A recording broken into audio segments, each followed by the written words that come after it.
잘 지내셨습니까? 예, 안녕하세요. 오랜만에 뵙겠습니다. 반갑습니다. 지난해 말 종단에서는 한국 불교 미래 설계를 위한 대대적인 설문조사를 실시했죠. 얼마 전에 그 보고서가 나왔는데요. 출가자 감소와 탈종교와 위기를 맞은 우리 불교가 앞으로 어떻게 변화해야 하는지 중요한 바로미터가 될 것 같습니다. 오늘은 그 보고서를 중심으로 얘기를 해보려고 하는데 특별한 분을 한 분 모셨습니다. 백년대계 본부 한국불교사회연구소 소장이신 원처스님 모셨습니다. 반갑습니다. 감사합니다, 스님. 감사합니다. 스님 요즘 코로나인데 어떻게 살짝 어떠신가요? 잘 지내셨어요? 그냥 뭐 네. 넘어진 김에 쉬어간다. 딱 그 말이 딱 맞는 것 우리 같아요. 선생님 글 쓰시면 되잖아요. 이럴 때. 그렇게 했으면 뭐 조금, 워낙 글을 잘 쓰시거든요. 조금 이렇게 지내면서 지금 요 보고서 관계 때문에 여기 조금 매진하고 있는 그런 상황들. 예. 원처스님 아무래도 이번에 그 종단에서 대규모 여론조사를 실시했는데 이유가 있을 것 같은데요. 예. 그 조사의 목적이 어떤 거예요? 조사를 처음에 기획하게 된 그 계기가 있었습니다. 네. 저희들 그 종단 전체 식구들 그 네. 법계별로 인원을 이렇게 그동안 알고 있었는데 네. 그걸 이렇게 어느 날 우리가 그렇지 않습니까? 그냥 늘 알고 있던 건데 어느 아침에 갑자기 그게 엄청나게 이렇게 필로 이렇게 꽂혀 왔는데 그 내용이 이제 무엇이었느냐 하면은 저희들 이제 현재 종단을 끌어가고 있는 주 법계가 이제 종사 스님들입니다. 네. 종덕은 법계 한 25년, 그다음 종사는 30년 이상입니다. 그분들의 퍼센테이지가 60%인 거예요. 그래서 그래서 또 세납을 이렇게 또 평균을 한번 보게 그 됐습니다. 법납이 25년 된 분들이 60%라는 25년 이상. 25년 이상이. 이상. 예. 그리고 또 세납을 이렇게 보게 됐습니다. 그래서 60을 평균을 해서 플러스 마이너스 한 5 내지 6 정도요. 그렇게 해서 또 이분들이 이제 지금은 이렇게 이제 현역에서 활동하고 있고 또 종단의 중추이기도 하고 또 그동안 또 종단을 이만큼 예. 반석으로 올리는데 또 대단한 또 뭐 기여를 하고 능력을 또 발휘하신 것도 뭐 사실이고 공로도 이제 매우 크시죠. 그러면 30년 후에 이분들이 다 동시에 일단은 연세가 60이라는 이제 생물적 나이가 있는 거죠. 그래서 이분들이 만약에 6천 명이 동시에 퇴진을 한다. 이제 갑자기 그 생각이 확 이제 일어나는 거예요. 그럼 그 밑에 세대는 그랬더니 그 밑에 분들은 또 출가 나이가 좀 늦어가지고 나이 차이가 또 별로 안 나는 거예요. 그럼 우리가 생각하는 그 6천 명과 그 다음에 그 다음 종덕 이하의 그 세대들도 거기서 또 많은 인원수가 빠져나가면은 현재 지금 우리가 거의 10,000명 정도의 그 스님들로 이 교단을 끌어가고 있는데 6천 명이 빠지고 또 벌써 플러스 뭐 또 한 1,000명 정도 빠지고 이러면 결국 한 2, 3천 많이 그것도 넉넉하게 잡았을 때 그러니까 30년 후에 그러면 우리 교단이 어떻게 되는 거지? 누가 끌어가지? 그 걱정을 하는 것도 중요하겠지만 그럼 30년 동안 뭐 준비해야 될까? 30년 동안 뭘 준비해야 될까? 거기에 이제 생각이 그렇죠. 미치게 됐습니다. 예. 그렇게 하다 보니까 우리 이제 경전안에 자주 나오는 비유 중에 하나가 세 사람 이상이 모이면은 문수지혜가 나온다. 그런 말들이 이제 성가 안에 우리 이제 교단 안에 보편적으로 이렇게 떠도는 말씀입니다. 그렇게 해서 그러면 여러 사람의 지혜를 좀 모으면은 뭐 답이 좀 많이 있겠나. 그렇게 하면 어떻게 또 좀 진단이 좀 되지 않을까. 예, 30년 후라고 이제 굳이 특정하신 게 제가 이제 제가적으로서 얼른 드는 생각이 우리 한 세대를 보통 30년으로 잡는데 그런 개념으로 30년을 저도 이제 일단은 뭐 처음에 시작할 때는 그런 개념을 봤었습니다. 알겠습니다. 예, 저도 방송 전에 이 조사 결과 보고서를 미리 검토를 해봤는데 한 100페이지 되더라고요. 정말 그 분량이 방대한데 방대한 자료고 고생을 많이 하셨는데 여기 계신 유승무 교수님하고 박소 교수님이 이걸 주도를 하셨었죠. 그래서 먼저 좀 여쭤보고 싶은 게 뭐 박수라도 한번 쳐드려야 돼요. 그럴까요? 네. 쓰셨습니다. 수고하셨습니다.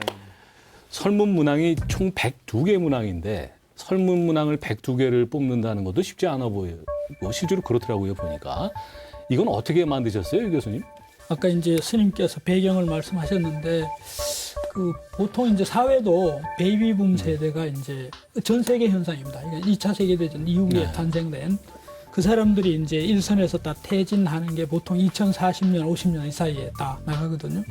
또 베이비붐이라는 게 인구 수가 제일 많은 사람들인데 그 사람들이 퇴진하고 나서 그 빈 공백 이런 것들이 이제 생길 텐데 우리 종단 같은 경우에는 또 뭐 출가자 감소라든지 이런 현상까지 겹쳐서 그래서 크게 보면 이제 이 종단 운영이나 종단을 구성하는 구성이 어떻게 바뀔 거냐 그걸 이제 구조화된 설문지라고 그러는데 보통 그래서 종단에 대해서 한번 물어야 되고 그다음에 종단을 구성하는 게 이제 사찰이니까 사찰에 대해서 물어야 되고 그다음에 사찰에서 우리 종단의 인적 구성은 이제 출가자 스님들하고 이제 또 제가자 신도니까 제가자 신도가 있고 그다음에 그들이 다 만들어가는 이제 문화 특히 이제 불경 수행 그렇군요. 뭐 계율 이런 문화들이 이제 또 있죠.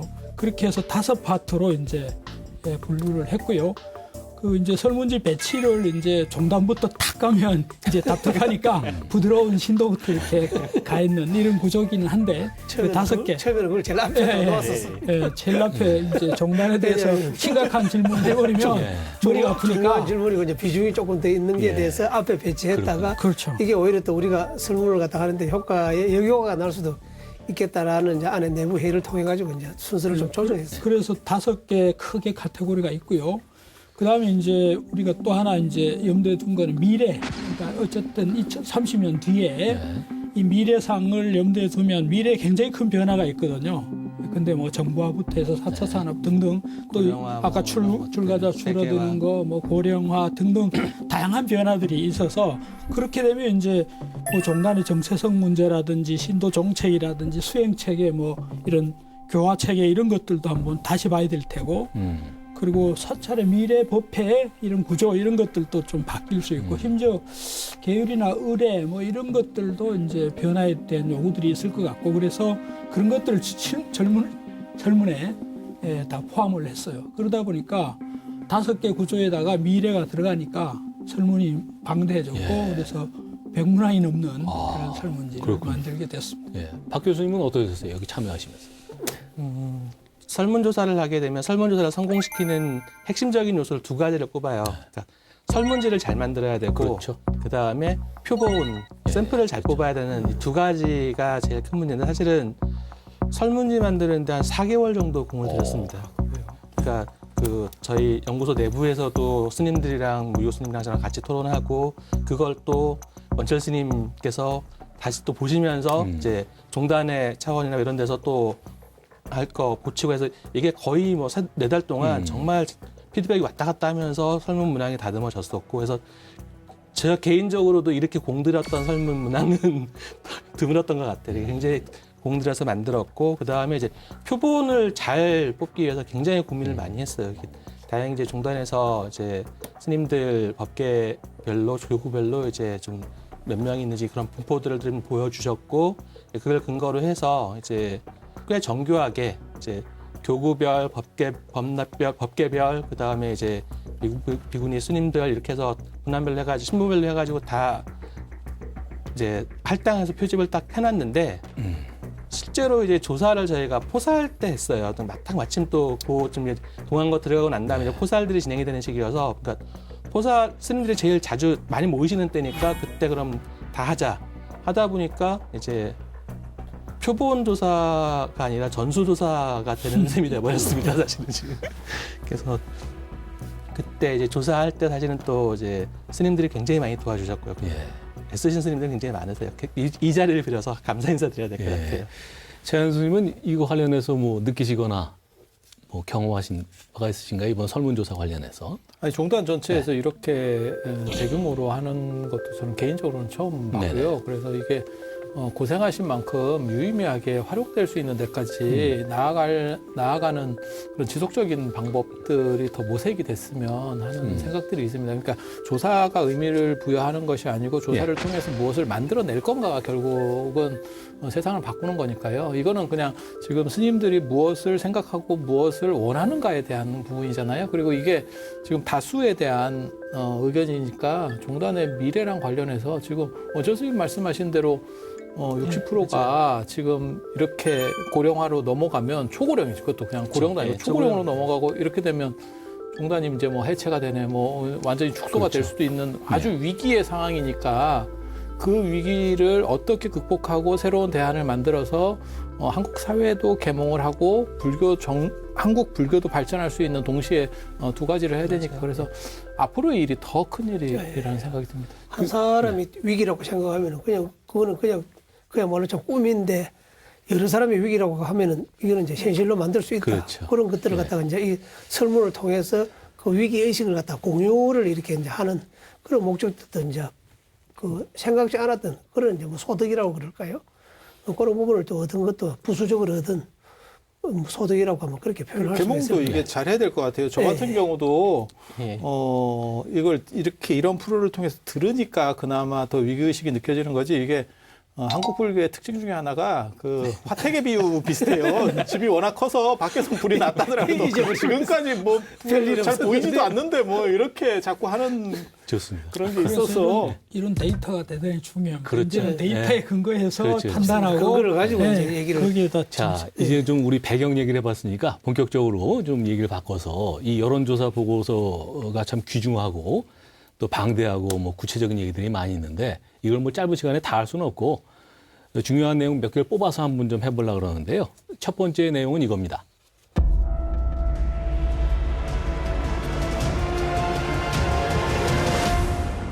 자, 미래 사회에 한국 불교는 어떤 방향으로 나아갈 것인가. 이번 설문의 근본 취지이기도 하고 미래 한국 불교의 방향성을 직접적으로 묻는 문항이었죠. 어떤 결과가 나왔습니까, 박 교수님? 응답지를 드린 게 뭐냐면 이제 선종의 입장에서 초기불교부터 대승불교까지 아우른다. 예. 그다음에 이제 대승불교 입장에서 이제 보살행을 비롯한 현대적 가치관을 반영한다. 네. 그리고 화엄적 입장에 서서 화장세상을 최고의 가치로 삼는다. 그리고 이제 현재 다불교 상황, 또 우리가 흔히 통불교라고 얘기하는 그 상황을 네. 그대로 존중한다. 네. 이런 것들을 중심으로 물어봤는데 55% 정도 되는 분들이 대승불교의 입장에서 보살행을 비롯한 현대적 가치들을 반영을 해야 된다라고 하는 쪽으로 응답이 나왔어요.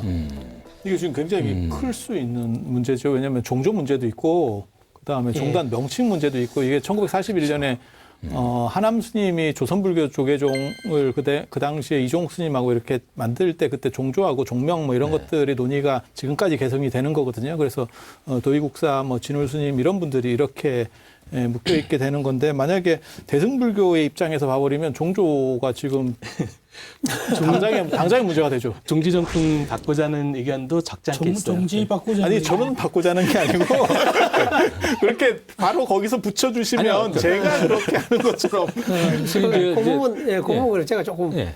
말씀을 드리겠습니다. 다음 질문하고 같이 이렇게 연결이 되더라고요. 그렇게 해서 지금 현재 조계종, 현재 대한불교 조계종의 이제 근간을 이렇게 이제 몇 가지 추적을 해보면은 첫째 이제 봉암사 결사, 그 다음에 이제 두 번째가 정화운동, 네. 그 다음에 이제 세 번째가 구사개혁. 이게 지금 현재 우리 조계종을 구성하는 제일 아마 큰 그 흐름을 형성한 그런 이제 뭐 이념운동 그런 것들로 다 이제 각인이 되어 있습니다. 시대마다 봉암사 결사가 필요할 때는 봉암사 결사의 형식을 취하게 되었고, 그 다음에 정화가 또 필요할 때는 또 정화의 형식을 또 취하게 되었고, 또 내부에서 이렇게 또 좀 더 안을 정비를 하자 그렇게 해서 이제 구사개혁이 있어가지고 시대마다 이제 그런 것들이 있었던 거죠. 그런데 그것을 전부 큰 흐름 속에서 보면 결국 이제 내부의 정비 문제였습니다. 그러면 결국 이제 내부의 정비가 필요할 때마다 이제 이런 이념적인 운동이 일어났는데 이제 밖으로 이제 외연을 이제 넓혀가야 할 시기다. 그 다음에 또 종단에 한 번 더 이렇게 변신 내지는 도약을 해야 될 그런 것들이 지금 이 여론조사를 통해 가지고 상당히 이렇게 그 흐름을 이렇게 볼 수 있는 그렇게 해서 저희들이 깨달음의 사회운동이라고 이렇게 이제 이름을 붙였습니다. 예. 앞에 세 가지하고 이것이 같은 등가의 원칙이냐 여기는 조금 뭐 저도 썩 동의는 안 되지만 어쨌든 간에 흐름에 있어서는 우리가 다시 이제 이 교단에 한 번 더 변신을 해야 될 그런 이제 그 상황 시대에 예. 들어왔다. 이 그 설문조사가 지금 그걸 조금 제시해주고 있는 것이 아닌가 저는 네. 그렇게 보게 됐습니다. 그 미래 한국 불교의 사상적 지향점하고도 뭐 일맥상통한 얘기 같은데 여기에서도 예상했던 것과 뭐 다른 결과가 나왔죠? 이 교수님. 네. 네. 그동안은 이제 우리 종단 내부를 다듬고 그렇게 하려면 어쨌든 이제 저는 이제 소수 정예여도 네. 그 올바른 스님들 또 수행 깨달음을 통해서 뭔가 불교를 다시 이렇게 헤쳐나가야 되는 이런 게 이제 굉장히 강조가 됐는데 이번 설문조사에서는 대중성을 어떻게 얼마나 불교가 확보를 할까? 우리 지금 사회 변화에 불교가 얼마나 호흡해서 그들의 요구들을 얼마나 수용을 하고 그렇게 해서 대중성을 확보하는 방향으로 불교가 좀 바뀌어야 된다. 그런 흐름이 이번에 확실하게 저는 좀 드러났다고 보여집니다. 그래서 같이 뭐 동의합니다. 예. 그러니까 스님 말씀하고 저도 일치하는 건데 그동안 이제 봉암사 결사라든지 정화 이념이라든지 뭐 종단개혁 이런 정신하고는 완전히 틀린 거거든요. 이거는 이 깨달음의 사회 운동이라는 거는 그야말로 보살행위죠. 그러니까 보살행위죠. 그러니까 우리 사회에 개념 운동이 아니고 네, 이런 사회 이런저런 사회 문제나 뭐 불교 종교에 대한 필요성 이거에 부응해서 실천하는 거거든요. 그래서 이제는 대승 보살 운동 이런 쪽으로 방향이 크게 좀 틀어져야 된다라고 스님들이 응답을 했다. 그렇게. 아니 근데 이 두 가지를 겹쳐버리면 선원 비율이 낮아지는 그 상황이거든요. 부분도 좀 있기는 한데요. 선연 퍼센티지가 17%? 17%. 예, 그러니까 상당히 많은 이게 수가. 상당히 저희가 많은데. 조사할 때 일부러 선방에 더 설문지를 많이 보내서 선방 스님들 것도 많이 받았어요. 봉암사를 별도로 그러니까 원래 네. 실제 비율보다도 수자 스님들의 비율보다도 높죠. 지금 사실은 훨씬 더 조사에 반영된 수자 표본의 스님들의 양을 비율이 더 높아요. 늘린 거죠. 그런데도 혹여나 하고. 예. 그런 것도 이렇게. 그런데 제가 하나만 좀 요 대목에서 제가 이제 제가자 입장에서 제가 신도 입장에서 한번 여쭤보고 싶은 게 스님 네네. 지금 깨달음의 사회와 요게 과반이 넘는 스님들께서 이게 미래 한국 불교의 사상적 지향점이다 이렇게 답변하셨다는데 그 제 생각에는 얼른 생각이 출가 수행자 이 스님들께서는 하여튼 사회하고 좀 이렇게 떨어져서 수행을 위해서만 을 위해서 이제 출가를 하신 걸 텐데 예. 이게 제가자를 상대로 한 게 아니라 스님을 상대로 한 설문조사인데도 불구하고 이런 결과가 나왔다는 게 조금 이상하기도 하고 좀 충격적이기도 하고 뭔 잘 이해가 안 됩니다. 이 부분은 어떻게 좀 설명해 지금 이거 설문조사의 대상에 해당되시는 분이 범납이 제일 작은 분이 10년입니다. 예. 그 다음에 20년, 아, 30년 어느 정도 이상. 수행이 되신 분들이. 그래서 예. 거의 뭐 개인 공부, 그 다음에 개인 번뇌 그렇군요. 이런 부분들은 이제 다 해결을 나름 하고 그 다음에 내가 그동안 공부한 것을 어떻게 행할 것인가 이런 부분에 대한 고민들이 녹아 있는 그런 것들이 이렇게 설문을 통해서 나타난 것이라고 저는 그렇게 보고 있습니다. 역으로 된 거는 아닌가요? 저도 이게 지금 사찰 현실에서 잘 안 맞아서 그러는데요. 그러니까 당신들은 이렇게 못했기 때문에 이 부분이 더 해야 된다라는 쪽으로 하는 거 아니에요? 뭐 그런 해석도 그렇게 해석도 네. 그럴 가능하고요. 수도 있겠네요. 그다음에 이제 10년 미만 스님들이 빠져 있는 건 아니고요. 그분들 한 20% 정도까지 조사에는 반영이 돼 있기 때문에 그분들에게는 아주 빠져 있는 것도 아닌데 중요한 건 뭐냐면 이제 사찰에 신도들이 안 오는 거를 지금 현실적으로 경험을 하고 계시잖아요. 그러니까 이제 젊은 세대가요? 예, 그러니까 네. 그렇기 때문에 이게 세대 불문하고 이제 신도들이 찾지 않는 사찰이라고 하는 것에 대한 문제의식들을 가지고 계신 거죠. 그러니까 신도들이랑 어떻게 하면 같이 호흡할 수 있고 하느냐라고 하는 부분들이 이제 굉장히 중요한 고민거리로 등장하신 거 아닌가라는 생각도 저도 그건데 들어요. 이제 위기의식을 느끼신 거예요, 스님들이. 그러니까 위기의식이라는 결국은 신독수 감소 이런 현상들. 네. 그게 이제 대중성 확보에 그동안 소홀했다. 이런 반성들하고 이렇게 연결이 돼서 이런 결과들이 나오지 않았나. 상당히 복합적이네요. 예. 그 지금 깨달음의 사회화라고 돼 있는데 참 따지고 보면 참 모호하고 좀 상적인 개념이고 뭐 그렇습니다. 이게 좀 설명이 필요한 것 같은데요. 이게 사실 이제 전문가들이시지만은 이거 시청하시는 분들께서는 좀 어려울 수도 있고 한 것을 개념이어서 좀 설명을 깨달음의 해주시면 사회화 어떨까요? 개념을 예. 이론적으로 정립하신 분이 저분이세요. 예.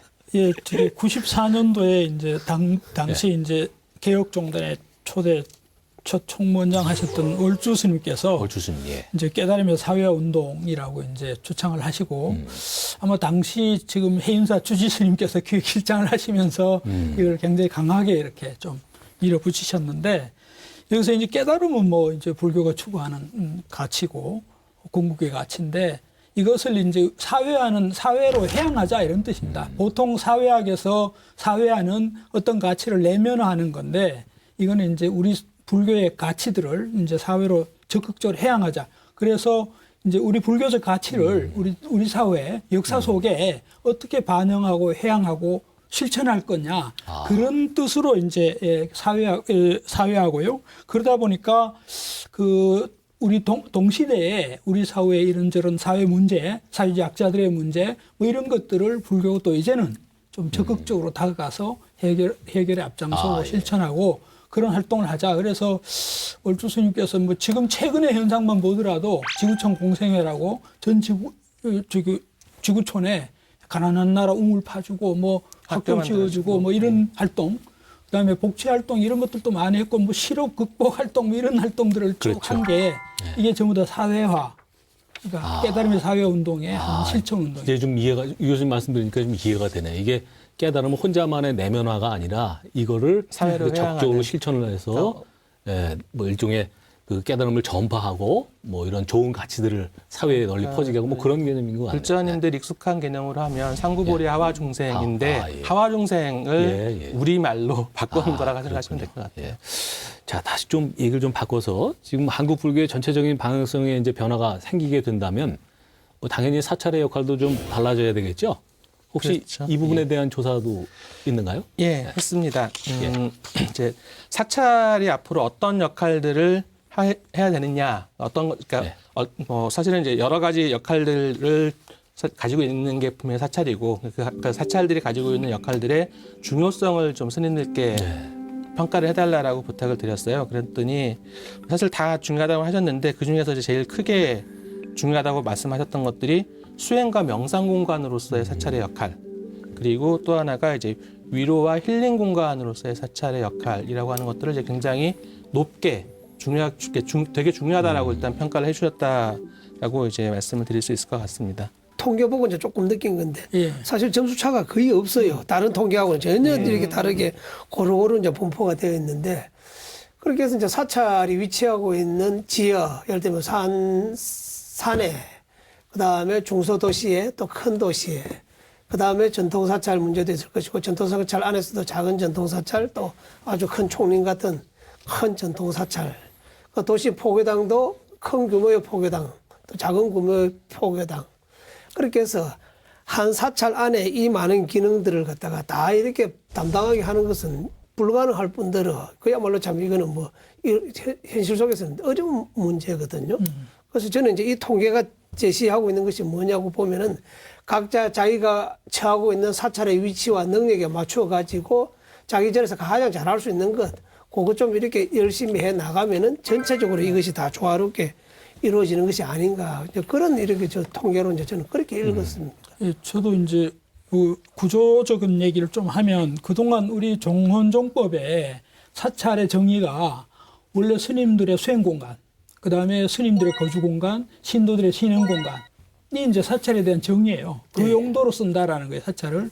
그런데 현실적으로 이제 복지에 대한 수요가 나오니까 뭐 복지관이나 어린이집 이런 것도 병행해서 해야 된다라든지 이런 그러니까 사회적 수요들이나 실제 변화에 따라 수요가 발생하는 그 다음에 또 문화가 한때 저거 하니까 문화시설의 문화공간도 좀 사찰에 뭐 만들자 이런 이제 요구도 있었고 최근에 이제 명상이라든가 뭐 이런 것들이 또 붐이 일어나고 또 수요가 있으니까 하고 심지어 템플 스테이를 하잖아요. 그렇죠. 템플 스테이도 이 종단에 있는 기능이 공간 구조에 있었던 게 아니거든요. 그러니까 요구에 의해서 이제 템플 스테이도 하고 그런 식으로 사찰의 역할이라는 게 저는 이제 이 신도들이나 사회의 요구에 부응해서 좀 다원화돼 가고 있는데 아까 이제 저는 해결책이 스님 말씀처럼 한 사찰이 이거 다 할 수는 없고 그러니까 각 사찰마다 특화해서 잘하는 것들을 특화해서 해서 전국적으로 보면 이런 기능이 대체로 이제 충족되도록 그렇게 갈 수밖에 없지 않을까. 조사 중에 그런 게 있었어요. 실제로 그러니까 거점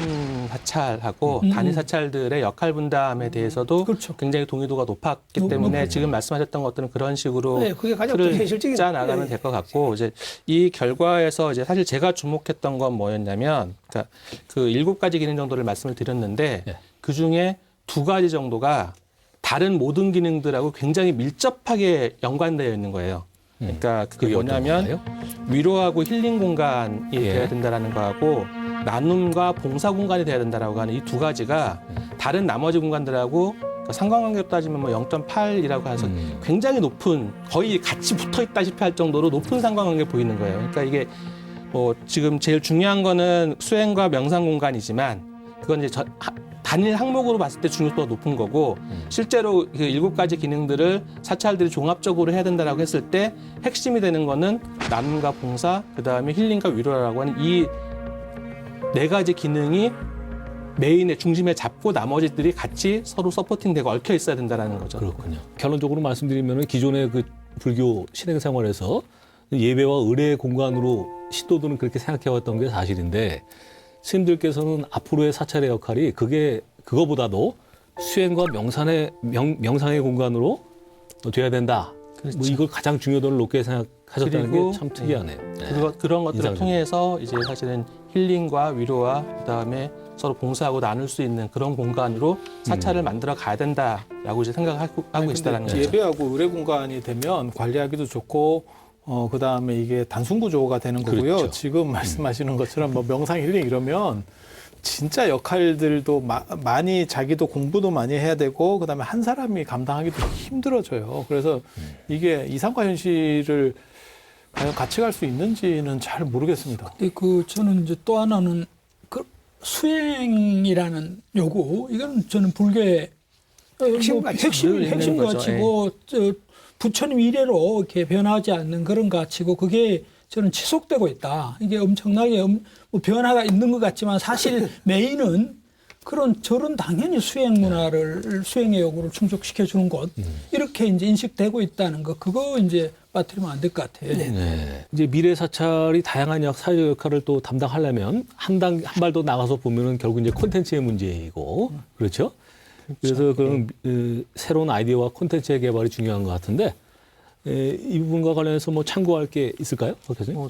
그 설문지를 보면은 그러니까 응답 체크하는 것도 있지만 네. 이제 여백이나 이런 데다가 그 응답하시면서 스님들 들었던 생각들을 이렇게 메모를 많이 해주셨어요. 그러니까 이번 설문조사에서 굉장히 귀한 자료가 사실은 그 설문지 여백에 적어놓은 스님들의 예. 그 메모들인데 스님들의 아이디어가 굉장히 참신한 것들이 많았어요. 그러니까 뭐 예를 들어서 그러니까 뭐 이제 심리 치유를 위해서 스님들께 전문 교육이 필요하다라는 얘기도 있고 그다음에 뭐 어린이 돌봄 교실 같은 것들도 좀 해야 되고 애로점 상담하는 이런 상담실도 좀 열어야 되고 그러니까 뭐 그다음에 이제 관홍상제와 관련해서 뭐 결혼식 돌잔치 뭐 환갑잔치 같은 이런 것들을 뭐 이제 사찰에서 특별한 어떤 이벤트나 기도로 이렇게 승화시키는 것들도 필요하지 않겠냐.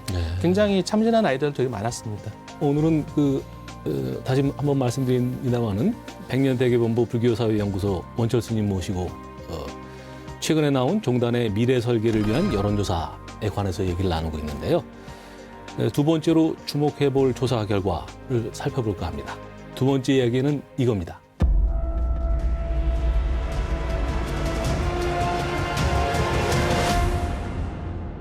사찰의 의례와 의식, 음력에서 양력으로 바꾸면 어떨까요? 입니다. 그동안 음력을 좋죠. 기준으로 뭐 당연히 그래왔죠. 진행되어 온 사찰의 행사들이 현실 생활과 괴리가 좀 있어 왔고 점점 더 그런 괴리가 이제 커지는 것 같은데 이 부분에 대해서는 전국 스님들이 어떻게 생각을 하셨을까 참 궁금합니다. 어떤 결과가 나왔습니까? 예. 우선 이제 의식 의례를 좀 현대화하자라는 건데 그러려면 이제 음력을 양력으로 바꾼다라든지 그동안 한문 위주로 돼 있던 걸 한글화한다든지 그다음에 뭐 주중의 의례를 주말로 좀 바꿔준다든지 그다음에 의례에 대중 참여를 하게 한다든지 뭐 그다음에 예불 시간을 뭐 좀 늦춘다든지 이런 것들이 이제 대체적으로 이렇게 찬성의 비율이 높았습니다. 그 과반수 정도가 찬성하려고 반대라고 이제 하는 게 한 30%? 예, 그 정도 이제 나왔고. 그러니까 대체적으로는 이제 이런 식으로 현대화를 아까 제가 말씀드렸듯이 음력을 양력으로 한문을 한글로 뭐 이런 식의 현대화를 좀 할 필요가 있다. 이렇게 인식을 하고 계시는 걸로 조사가 됐습니다. 사실은 제가 뭐 관여하는 사찰에서는 양력으로 하고 있는데 이게 문제가 뭐가 벌어지냐면요. 이제 백중이 하한거 해제의 경우 그게 보름이라고 하는 음력 보름이라고 하는 게 걸려 있어요. 그러네요. 그리고 네. 정초기도가 걸립니다. 정초기도를 그러면 양력 명월 첫째 주 정초 일요일. 기도로 해야 되는 상황이 벌어지거든요. 양력설 기준의 정초기도가 과연 될 수 있느냐에 대한 문제. 그리고 또 국가적으로 약간 문제가 되는 게 뭐냐면 우리만 바꿀 수 있느냐의 문제. 그러니까는 우리 전통 명절도 예를 들어서 양력으로 바꿔야 된다라는 얘기가 전두환 대통령 때 한 번 있었었어요. 그때 일본은 바꿨었잖아요. 다 바꿨잖아요. 근데 굉장히 재밌는 게 그렇게 바꾸면 광복절이 추석입니다. 광복절이 추석. 그래서 이게 단순히 그냥 초하루 보름만 바꾸면 가능해요. 가능한데 전체를 다 바꿀 수 있느냐의 문제가 벌어지는 거예요. 그래서 실제로 초하루 보름만 바꿔놓은 절들도 있어요. 저도 제가 관여하는 쪽에서는 그런 식으로 하는데 그게 이제 백중이라든지 안 그러면 추석이라든지 그런 게 계속 이렇게 섞이는 거죠. 그러니까 불교만 바꿔서 될 게 아니고 우리 전통 명절 자체가 다 옮기지 않으면 상당히 복잡한 문제가 벌어진다는 거예요. 그러니까 단순한 문제는 아닙니다. 특히 현재 그 어촌 같은 경우에는 밀물, 썰물 같은 경우에는 달의 영향이 더 크지 않습니까? 그렇게 해서 이걸 뭐 일률적으로 있게 한다, 없게 한다 그런 식으로 해서 획일적으로 해야 될 문제는 아니더라고요. 예.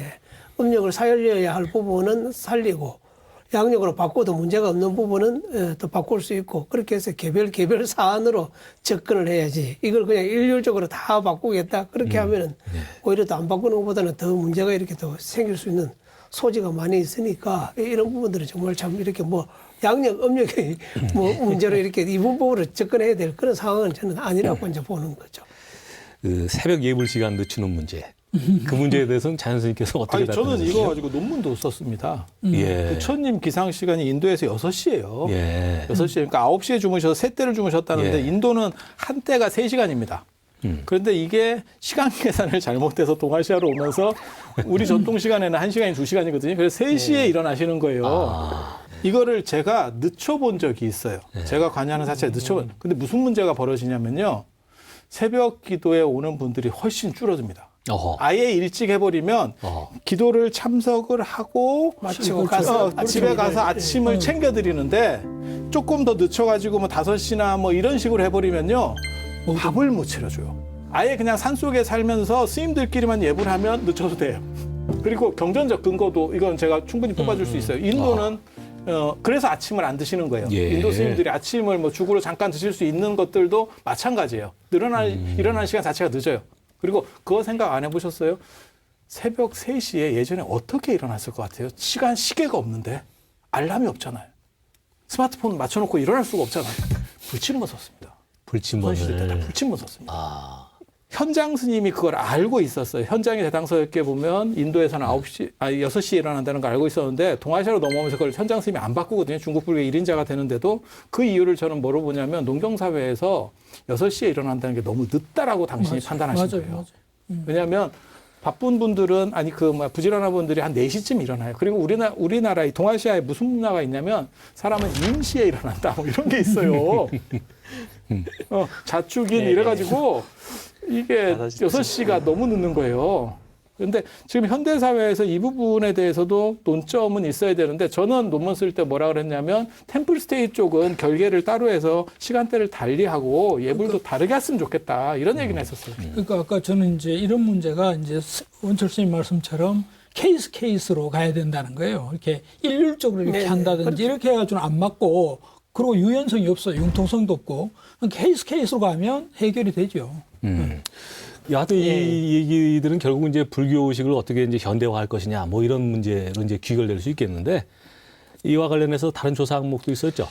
지금 얘기됐던 그러니까 음력에서 양력으로 바꾸는 거, 그다음에 새벽 예불 시간 좀 늦추는 거, 그리고 낮 시간에서 이제 저녁 시간으로 그러니까 사시마지 중심으로 가는 게 아니라 이제 저녁 예불 중심으로 좀 방향을 바꾸는 거라든지 그다음에 이제 한문에서 한글로 이제 경전이나 이런 것들을 좀 이렇게 바꿔주는 문제. 그다음에 주중에 하시는 거에서 주말에 이제 법회하거나 이런 식으로 바꾸는 거. 그다음에 이제 뭐 스님들 혼자 예불하신 게 아니라 신도들이랑 같이 모여서 함께 예불하는 뭐 이런 것들이 이제 다 물어봤고 사실은 다 변화하는 게 좋겠다라는 찬성 의견들이 되게 많았어요. 그러니까 이제 근데 이제 제가 이제 여기서 읽었던 건 뭐냐면, 그러니까 현대 사회를 살아가고 있는 사람들의 어떤 생활의 어떤 흐름들, 그러니까 라이프 스타일이라고 얘기하는 이 부분들하고 어느 정도 보조를 맞춰주는 쪽으로 사찰이 좀 변화해 가야 되지 않느냐라는 것은 일률적으로는 아니다 하더라도, 그러니까 좀 기본적으로 신도들이랑 같이 일반 세속사회랑 사찰의 어떤 생활 시계가, 생활 리듬이 좀 같이 조응해 가면서 변화해야 되지 않겠느냐라는 정도로 저는 해석을 했습니다. 네, 알겠습니다. 저도 이제 흐름을 보면 이것도 지금까지 우리 봤던 큰 흐름, 그러니까 대중화라는 큰 흐름의 코드가 맞아요. 그러니까 대중들의 예컨대 아까 양력 같은 음력에서 양력 생활을 지금 대중들이 하고 있고, 한글 세대고 또 그러니까 한문에서 한글 세대, 한문이 필요 없다가 아니라 필요해요. 그리고 불교는 반드시 필요하고, 그럼에도 불구하고 대중들이 한글 세대라는 거죠. 그다음에 아까 뭐 주중을 주말, 이것도 주말에 여가 시간을 활용하는 거고, 예. 뭐 대중 참여도 마찬가지고, 이 시간, 예불 시간도 지금 현재는 현대인들이 이런 식으로 생활을 하거든요. 그래서 저는 이 응답 결과는 스님들께서 대중들에 다가가는 이런 흐름들이, 전체적인 지금 거기 일관성이 있어요. 흐름이에요. 예. 오늘 아시다시피 종단의 미래 설계를 위한 여론조사 내용을 살펴보고 있는데요. 마지막 세 번째로 관심 있게 봐야 할 쟁점이 바로 이겁니다.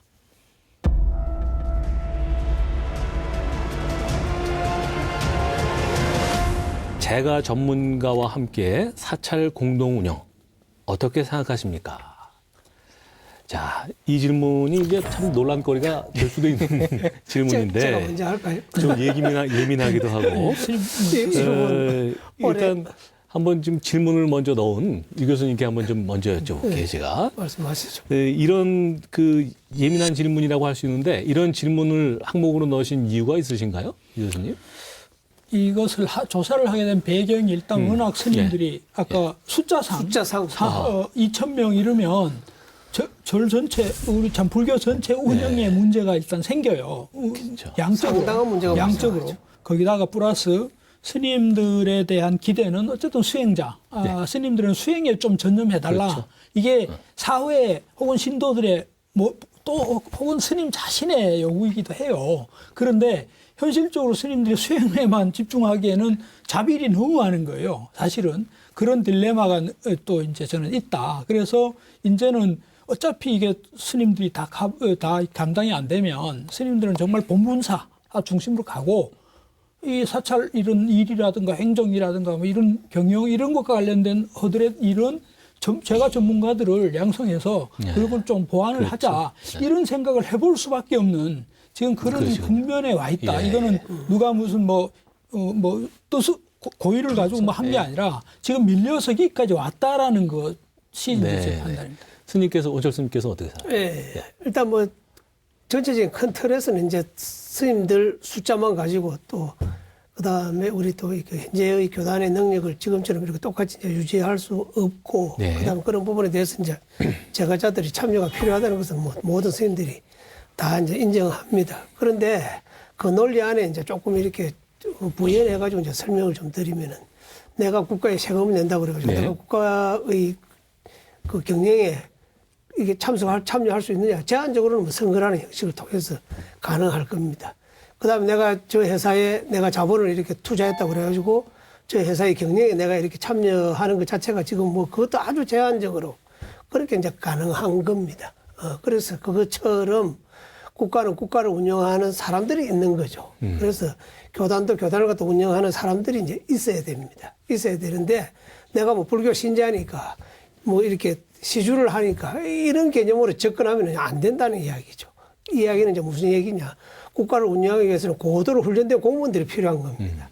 그 다음에 그것과 마찬가지로 우리 종단을 갖다 운영하기 위해서는 훈련된 종무원들이 필요하다는 거죠. 그래서 종무원들은 일단 징계, 통제, 이게 이제 가능해집니다. 맞습니다. 그런데 신도들이 운영에 참여해버리면 이게 이제 안 되는 거죠. 그렇게 하면 상당히 이제 효과가 반감하는 그런 이제, 상황이 이제 벌어질 겁니다. 그렇게 해서 일단 제가 이제 이 질문을 보고 이제 느낀 것 중에는, 정말 훈련된 그다음 교단을 갖다 교단의 일을 정말 자기 일처럼 생각하고 이것을 갖다가 애종심을 가진 그런 그 종무원 양성 교육이 지금 굉장히 심각한 문제구나. 이것도 빨리 해야 될 일들 중에 하나구나. 그런 이제 생각이 들었고요. 그러시군요. 그분들이 그러면 도대체가 앞으로 숫자가 얼마 정도 필요할 것인가. 거기에 대한 예측 인원이 좀 있어야 될 것 같고요. 예, 스님. 그다음에 이고 난 다음에는 상당한 이제 하드 트레이닝을 통하고 또 신심 정장, 그다음 책임감, 그다음에 만약의 경우에 이제 교단의 재산을 손실시켰을 때 거기에 대한 이제 징계 이런 체제들이 다 좀 갖추어져야 된다고 보고요. 그다음에 우리가 지금 전통 사찰, 그다음에 저 규모가 좀 큰 사찰, 그런 사찰에 이분들을 인사를 할 수가 있어야 됩니다. 그렇게 해서 우리 지금 이제 뭐 총무원에 근무하신 분이 이제 조계사도 가시고, 그 다음에 저기 보건사도 가시고, 그 다음 혹시 큰절에서 본사에서 요구하면 이제 가는 아주 소규모적 실험을 하고 있는데, 이게 그 정도의 뭐 사찰에서 원해서 보내는 것이 아니고, 그 시스템 안에 전 사찰이 들어가야 된다는 거죠. 모든 사찰이 다 들어가기에는 사찰 재정에 문제가 있으니까, 재정이 어느 정도 확보가 된, 그 다음에 그 종무원들에 대해서 충분하게 예우와 처우를 해줄 수 있는 사찰, 그런 사찰들을 저는 뭐 한 300개, 많이 보면 한 300개, 작게 보면 한 100개 정도 그렇게 지금 보고 있습니다. 그래서 그만큼을 갖다가 담당할 수 있는 그런 종무원들을 갖다가 양성해서 그 전체가 한 시스템으로, 그 다음에 또 한 인사정책, 또 한 그 가치, 또 한 가지 그 가치로서 이렇게 이제 돌아갈 수 있는 그런 이제 종무원이 양성됐을 때 이런 분들이 이제 종단을 갖다 운영해야 되는 것이지 막연하게 내가 불자니까 신도니까 그 절에 다니니까 이제 이런 개념으로 접근을 하면은 안 된다는 거죠. 이거는 굉장히 어떻게 보면은 내가 국가에 세금 낸다고 그래서 국가 정책을 내가 하겠다. 내가 그 회사에 뭐 투자를 좀 했다고 그래서 그 회사의 경영에 참여하겠다는 것이 안 되는 것과 그게 이제 같은 이치라고 이제 저는 그렇게 이제 봅니다. 제가 두 분 스님께는 좀 이따 다시 좀 여쭙기로 하고요. 우리 일단 박 대답 교수님, 안 했어요. 박 교수님 그 설문 결과를 한번 좀 말씀해 주시면 어떨까요? 그러니까 지금 스님 말씀하셨던 것처럼 사실은 이제 질문에 조건을 달아놨어요. 뭐 어떤 조건을 달았냐면, 그러니까 불교적 품성과 자격을 갖춘 제가 전문가. 이 사람들이 스님들과 같이 이제 사찰을 함께 공동 운영하는 것에 대해서 어떻게 생각하는 거냐라고 이제 그렇게 여쭤봤고. 공동 운영이죠? 예, 그렇죠. 공동 운영. 예. 네. 그렇게 여쭤봤고, 실제로 동의하시는 분들이 한 55% 정도 55%. 나오고, 그다음에 이제 반대하시는 분들이 한 20% 정도이니까 사실은 이제 과반 이상이 사실 그 필요성은 지금 인식을 하고 계신 거로 나왔습니다. 좀 짚고 넘어갈 게 지금 스님 말씀하신 대로 제가자가 아니라 제가 전문가입니다. 예. 그러니까 뭐 급여도 받고 하여튼 그걸 전문적으로 하는 그런 개념인 거죠. 예, 맞습니다. 스님께서는 어떠세요? 이 부분에 대해서? 개인적으로 예. 저는 어떻게 생각하냐면 자인하교 같이 인도 자인하교 같이 해야 된다는 생각을 하거든요. 그러니까 스님들은 그냥 스님 본분만 하고 전체는 다, 그러니까 거기서도 조건은 뭐냐면 훈련된 사람이 있어야 돼요. 그러니까 그게 동대 사실 불교학과 같은 데서 그 역할을 해줘야 되는데 거기서 교리를만 가르치고 있으니까 그냥 눈높이만 높아지고 딴 생각만 하는 거예요, 사람들이. 현실적 능력 전혀 없습니다. 그리고 그러니까 취업이 안 되죠. 갈 데도 없고. 그러니까 그게 악순환되는 거고요. 그 다음에 여기서 지금 이제 스님께서 말씀하신 것처럼 한 100개 사찰, 뭐 한 300개 사찰 그 부분을 주목하셔야 돼요. 그러니까 사찰에서 그런 분을 부양할 만한 정도 능력이 없으니까 제 주변에 약한 스님들한테 물어보면 다 주지를 해도 흔히 그런 얘기 하거든요. 공양주만 둬도 재벌이다. 그러니까 공양주도 없고 사무장도 없고 그냥 혼자서 자기가 풀을 메고 기도하고 밥 끓여 먹고 혼자 다 하는 거예요. 그러니까 사람을 둘 재주가 없어요. 그러니까 경제력 여건 자체가 없는 사찰이 훨씬 많다니까요. 그게 현실이에요. 기본적으로 신도 수가 적어서 그런 거 아닌가요? 그죠? 그러니까 예산이 예산 자체가 한 3천만 원 막 이렇게 되는 거예요. 아, 예. 방법이 없어요.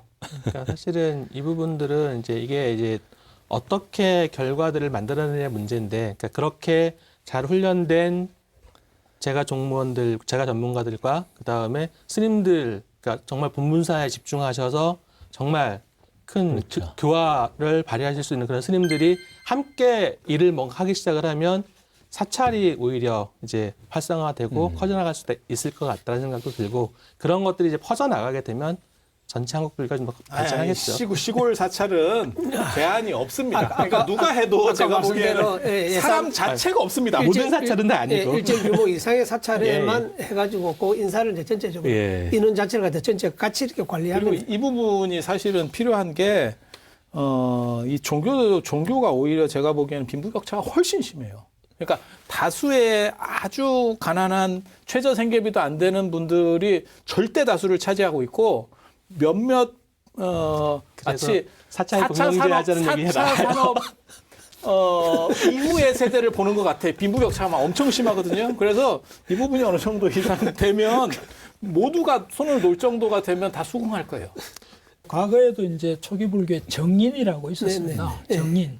그분들이 이제 전문가이기도 하고 네. 이 정자가 깨끗할 정자거든요. 그야말로 이렇게 계율이나 뭐 이런 것도 다 지키고 그런 또 스님들의 철저한 뒷바라지 예만 종사하는 분들이 있었죠. 지금 이게 뭐 실현 가능성이야 뭐 누가 알겠습니까만은 하여튼 이런 얘기들이 다양하게 한국 불교의 미래를 위해서 얘기가 된다는 자체가 참 의미가 있는 것 같고요.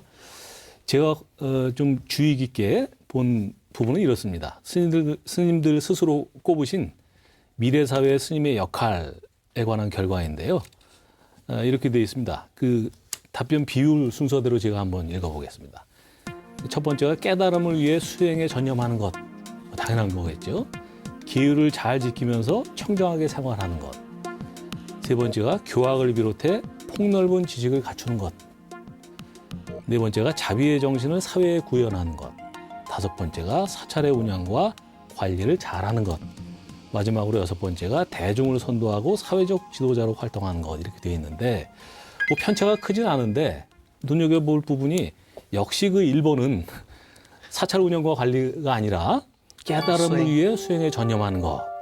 아, 참 역시 그 스님들이 가장 중점을 두는 게 두 번째가 그거랍니다. 이제 자비의 정신을 사회에 구현하는 것입니다. 아, 그렇군요. 예. 제가 그리고- 순서를 바꿨습니다. 그리고 예. 세 번, 아니, 그러니까 예.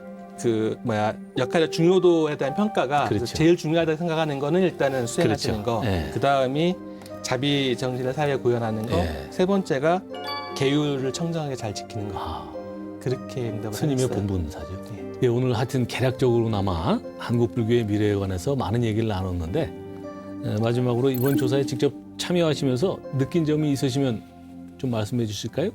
일단은 두 가지를 말씀을 드리고 싶어요. 네. 그러니까 하나는 이제 제가자들에게도 이런 조사를 좀 해서 그러니까 그렇죠. 예. 스님들과 제가자들의 종단에 대해서 그렇죠. 사찰에 대해서 혹은 예. 뭐 불교 신앙에 대해서 생각하는 것들을 이렇게 좀 교차로 체크를 해보면 공통점들이 나올 거다. 그럼 그게 그걸 중심으로 해서 이제 앞으로 이제 한국 불교의 발전 방안을 좀 기획해 나가는 그런 어떤 것이 하나 필요하지 않겠는가라는 그런 생각이 좀 하나가 들었고 또 하나는 이제 오늘 이제 다루진 못했지만 그 문항 중에 그런 문항이 있었어요. 예. 그러니까 사회적으로 쟁점이 되는 거에 대해서 늘 관심을 가지고 계십니까라고 하는 거를 물어보는 게 있거든요. 스님들께.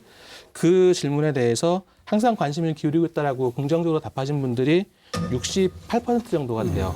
그러니까 아예 무관심하다라고 하는 건 7.3% 정도밖에 안 네. 나오고. 그러니까 지금 예. 사실은 스님들께서 그러니까 출세간에 계시지만 세간의 일들에 대해서 흔히 얘기하는 촉을 놓지 않고 계속 이렇게 세간과 출세간의 어떤 그 균형을 찾기 위한 노력들을 하고 계시다. 그렇다라고 하면 그런 부분들을 이제 좀 더 잘 서포팅할 수 있는 어떤 체계들을 좀 만들 필요가 있지 않겠느냐.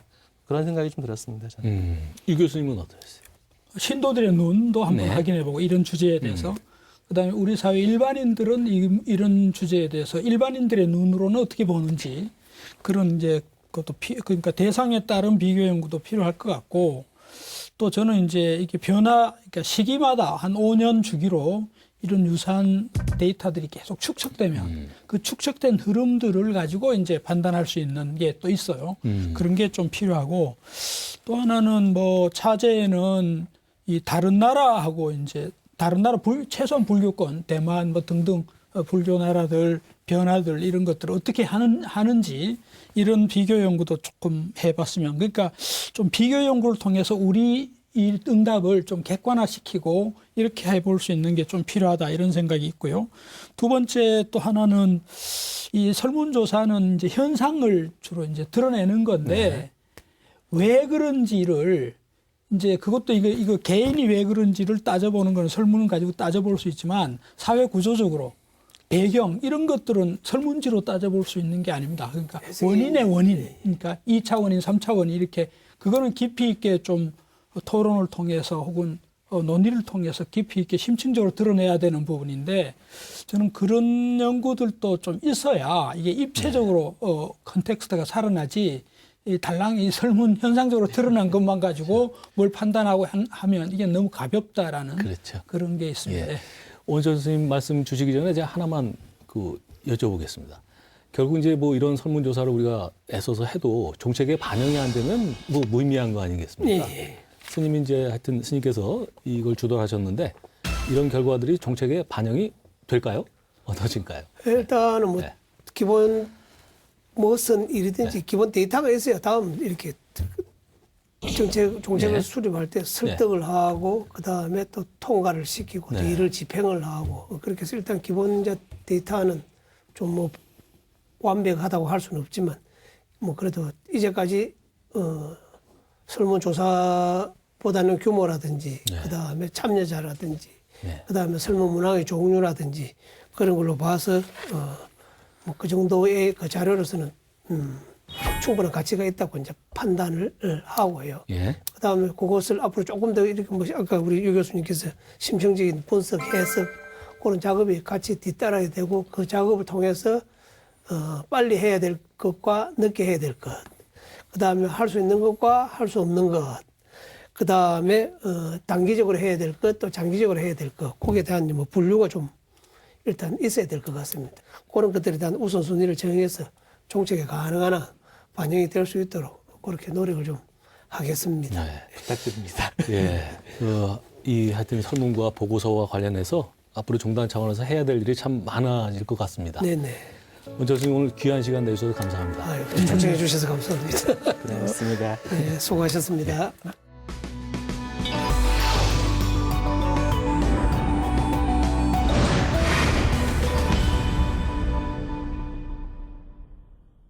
예, 붓다 인사이드 이제 마무리할 시간인데요. 뭐 아쉽게도 오늘 이 붓다 인사이드 마지막 시간입니다. 오늘 마지막이니까 좀 뭐 하실 말씀이 좀 있으신가요? 박 교수님.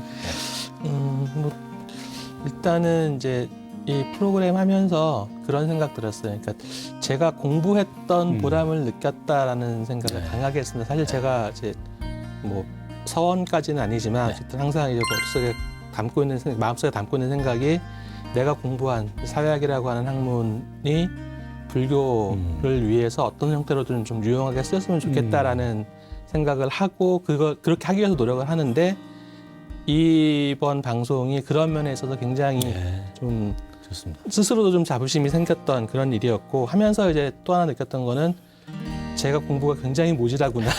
더 많은 것들을 공부를 해야지 혹시라도 시즌2 하면 다시 불려올 수 있겠구나. 예, 뭐 그런 생각을 좋습니다. 했습니다. 예. 불교 사회학이라는 게 결국 이제 사회의 변화하고 불교를 서로 이제 연결시켜 그렇죠. 가는 네. 그런 게 이제 전공이고 또 그것을 이제 저는 뭐 학문적으로만 그걸 이제 계속 한다라고 했다가 이번에 사실 이것도 처음이고 최초로 이렇게 했습니다. 방송에 네. 해보니까 이런 작업도 상당히 필요한 네. 일이구나 이런 생각이 들었고 예. 특히 이제 저는 우리 종단이 그동안 뭐 이번 설문조사하고도 연결이 되는데 이런 부분을 상대적으로 좀 등한시했어요. 근데 최근에 이런 요구들이 굉장히 많아지고 있고 이제는 불교도 대중성도 확보하고 사회 변화에 능동적으로 좀 대응을 하고 이런 이제 필요성들이 있는 이런 시점에서 이런 프로가 참 적절한 프로였구나 이런 생각을 좀 해보는 기회가 예, 됐습니다. 좋습니다. 예. 스님은 부처님께서는 6년 동안 수행자 생활을 하시고 45년 동안 설법을 하셔서 교화를 하셨기 때문에 불교가 지금까지 존재하는 그렇죠. 거거든요. 그래서 그 45년이라고 하는 긴 시간에 대한 방점을 찍어야 되고 그것은 사회화라고 하는 부분, 그 다음에 포교라는 부분이에요. 그래서 앞으로 과학이 더 발전할수록 종교가 해야 되는 역할, 그 다음에 그 사람들의 심리적인 부분, 그 다음에 생각에 대한 부분들에서 많은 부분이 필요할 거라는 생각을 해요. 그래서 사회의 부담이 안 되고 인류의 부담이 안 되는 종교. 그게 부처님의 진정한 종교고 2%가 사실은 그런 걸 지향하는 거였어요. 예, 그런데 이거를 이렇게 끝난다 하니 참 서운하죠. 안타깝습니다. 네, 스님도 말씀 주셨지만은 하여튼 제가 알기에도 우리 불교 TV, 불교 관련 TV에서 이런 시도는 처음이었던 것 같고 부처님께서도 혼자만의 깨달음에 머무르지 않고 이 세상에 나오셔서 가르침을 펼치셨죠. 마찬가지로 앞으로 이제 불교가 제대로 된 종교 역할을 하기 위해서는 사회 현실에 대한 관심을 놓치지 말고 끊임없는 관심과 중생의 고통을 외면하지 않는 노력이 필요하다고 생각이 됩니다. 하여튼 그동안 시청해주신 시청자 여러분 감사드리고 우리 패널 분들 고생 많으셨습니다. 네. 또 뵙겠습니다. 네, 고생하셨습니다. 감사합니다. 예.